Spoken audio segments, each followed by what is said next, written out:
First of all, I don't have many questions because you were so clear. It's a catastrophe. And everything from you're dependent on it to the flexibility, the option to make a choice about having another child, everything that should be automatically available to life for our citizens is compromised. I do want to talk a little bit about what the so-called plan is that's being offered by the Republicans.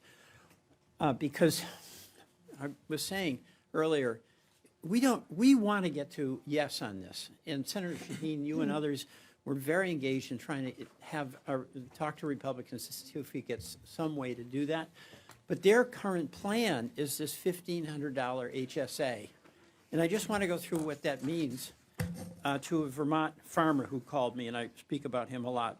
He's got a good plan right now, and he pays about $900 a month. His premiums will go up to $3,200 a month.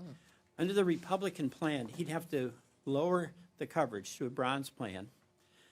His premium would be $1,695 a month. His annual deductible is $6,000. His out-of-pocket limit is $10,600. So under that plan for him, real world, is if he has a really good year, doesn't get sick, it's $21,000. If it's a bad year, somebody gets sick in the family, it's $35,500. The plan that is being offered by our colleagues would give that farmer and his family $1,500. Do I have anything wrong in concluding that the math doesn't work there? I mean, let's just go down. Does the HSA plan, $1,500, in any meaningful way help as a substitute for the tax credits? I'll just have each of you speak, and then I'll stop. A resounding no from me. You know, I have a hard time comprehending it because it's a crass word, but it's stupid. It's, I mean. that's not a crack. $1,500, I would love to say other ones, but $1,500, I mean, not That's a what month, it is. a year. I'm speechless. I am terrified.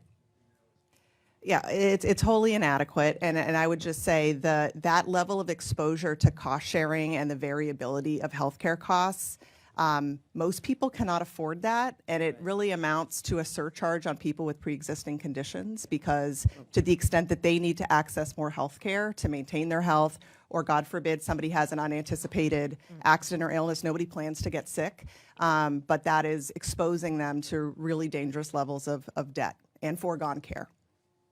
I say a no, because I can't see no one paying that kind of money. What do you think your mom would say? Oh,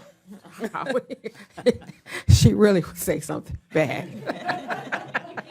I can't repeat her. Senator, I was an English major, but I do seem to see your point about the math not working. I will mention that I happened yesterday to be at the New Hampshire Behavioral Health Summit and met a provider who's duly licensed to provide mental health and substance use disorder treatment. Did not tell him I was coming here, and he told me, in talking about his concerns about our behavioral health system, that he had patients who were facing premiums that were 4 times as high as for next year than this, and looking at plans where they were going to have to start rationing their care. So they were making plans for how they would reduce their treatment in the coming year. That's amazing.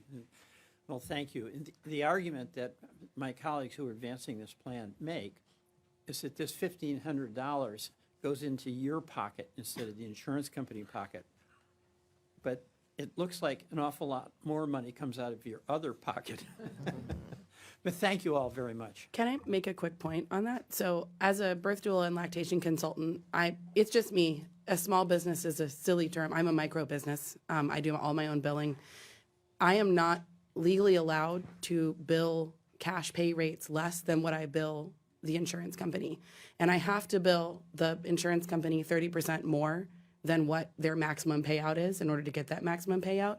So this idea that if you just give people money and they can go get better care with a cash pay is not accurate. I'm legally not allowed to give you a discount. That's very helpful. Well, thank you, all very everybody. And I know